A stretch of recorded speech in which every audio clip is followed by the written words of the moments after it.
Биринчи мына бул Тайсындын баскан турганын байкагалачы. 4 бурчка бул тапанча. Карамарт Мыктыбектин мыкты аттары деп бүгүн 2 ат тартып атам. Карамарттын жогору жагында, тоонун башында. Биринчи чыга турган аты ушул.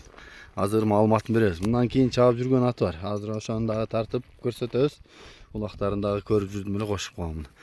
Биринчи мына бул Тайсындын баскан турганын байкагалачы. 4 бурчка бул тапанча. Бастыр чиним ары бери. Мыктыбек, бери айдачы эми. Кел, ассаламу алейкум да бир жолу. Иним, аттарды чыгарып атабыз бүгүн.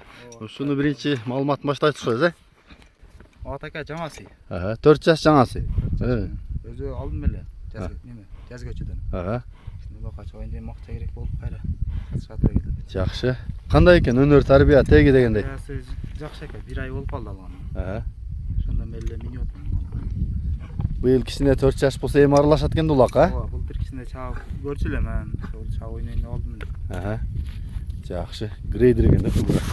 Бою канча чыгып калат иним бунун эми? Боюн өлчөтүм экен. Эл мен жогорураак. Жогорураак болсо керек, бирок фигура дың экен, Айда берчи. Бастырчы. 4 жаш өспүрүм эсеби экен да бул.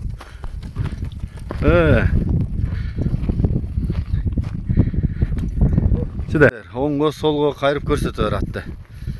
Анан мен жакындан барып, тишин, азуусун, буту колун баарын жакындан тартып берейин. Мындай жоон жолпу атка кызыккандар болсо көрө бересиңер. Болду бери кайры берин. Мен жакындан тартайынчы. Ушундай кое турчу. Маңдайы, төшү, жактары, арт жактары соору. Билерди карачы. Азуусу 4 жаш. Жууш экен, Королугу көрүнүп турат. Нары кайдап кой. Арчагын бир көрсөтүп коеюн дагы. Болду. Кайта. Ошол жерде көрүп жүрүп кызыгып алдым эле дейт эми. Сачка тирелди дейт. Азыр бир дагы өзүнүн чабып жүргөн аты бар, ошону дагы көрсөтөбүз.